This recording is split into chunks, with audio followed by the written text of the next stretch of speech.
Hey guys, Sinister Dan here, and I'm just bringing you the first of a short series.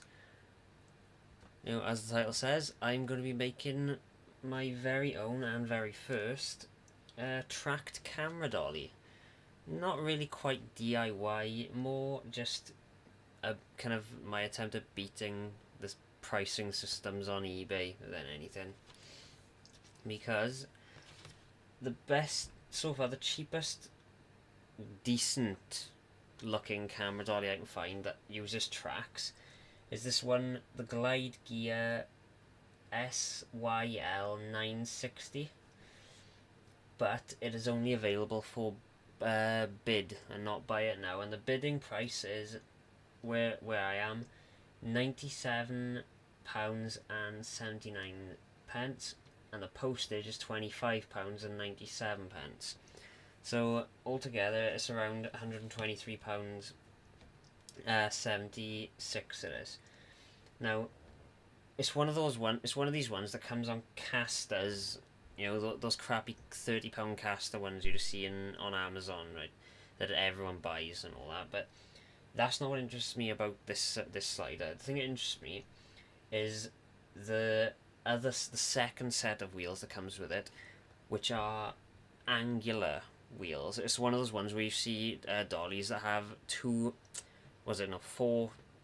pairs of wheels on one caster that are angled to accommodate a rail or a track, and well, apparently that's what justifies the £100, £100 extra on the price tag, just those wheels, because the equivalent of this, of just the one with the normal casters, is right below it, and that's £27.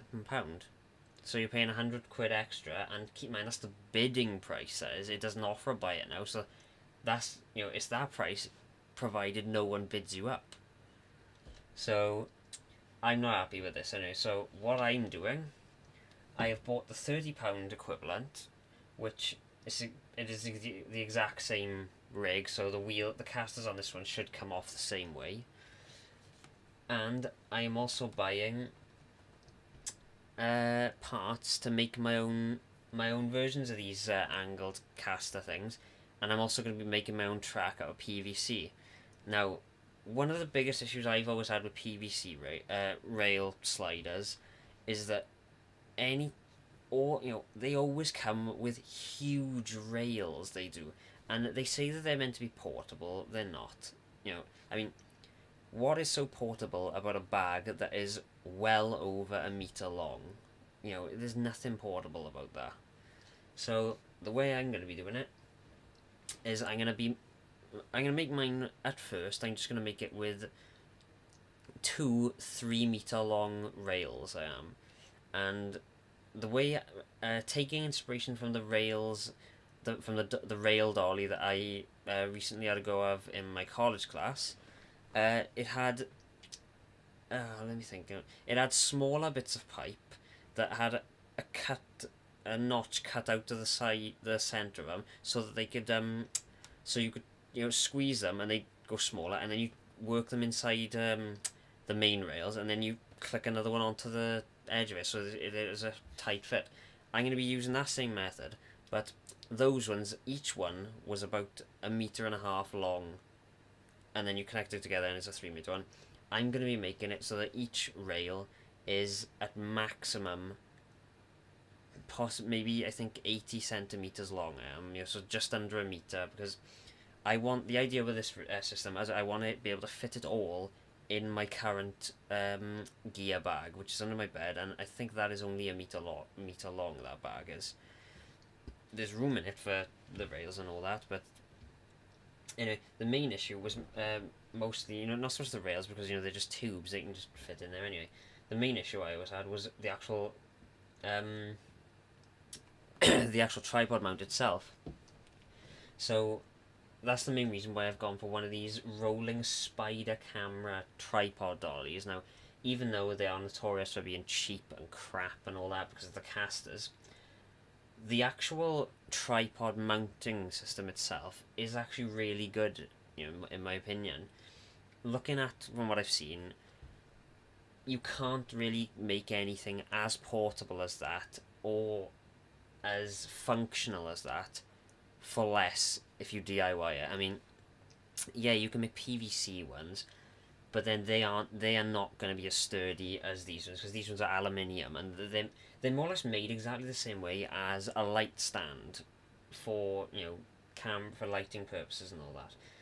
Where it's got telescopic legs and then they're all attached to a single handle, which then they fold outwards from.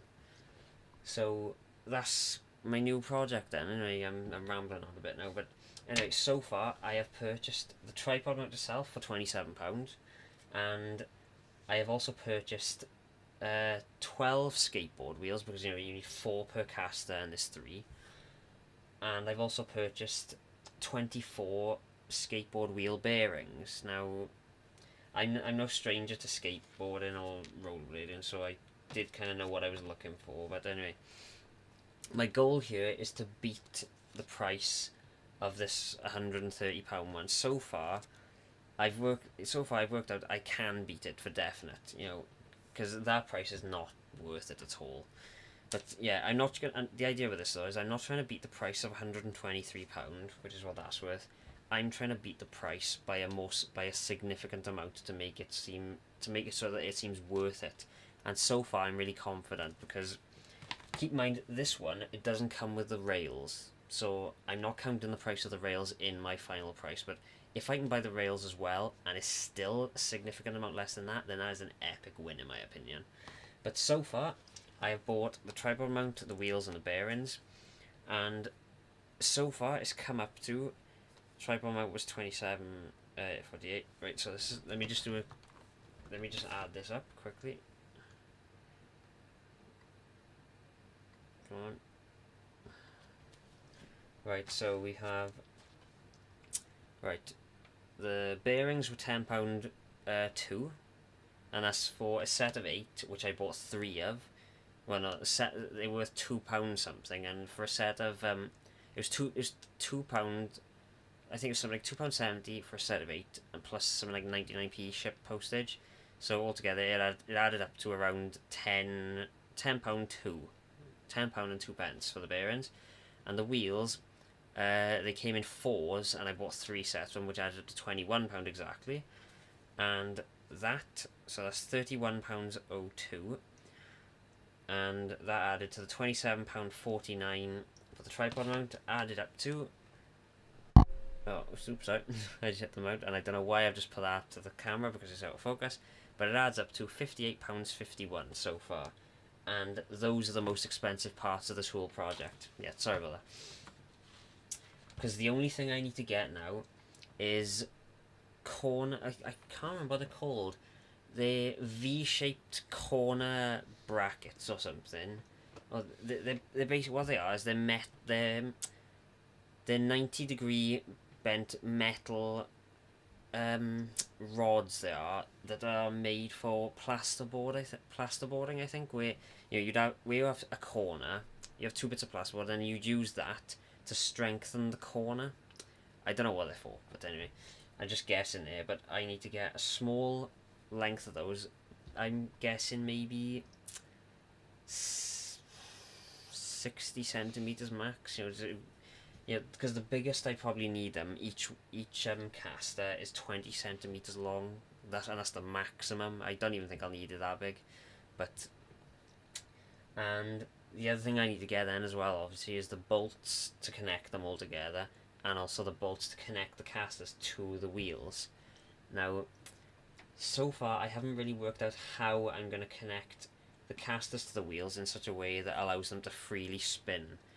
But honestly, the reason I've started buying everything is because I can't work any of that out until I work out what size bolts I'll actually need. So, and yeah, the main issue with all this as well is all the videos I see with this particular slider, it's all Americans who do them, and I'm not slagging off Americans or anything like that now, but they always describe everything in 1/4 inches or 3 or stuff like that, and it doesn't translate well over here anyway. So anyway, I'm gonna I'm going to leave it there now because I'm about to run out of time. Hope you enjoyed this, and I shall fill you in on the next video once my parts arrive. So, see you in the next one.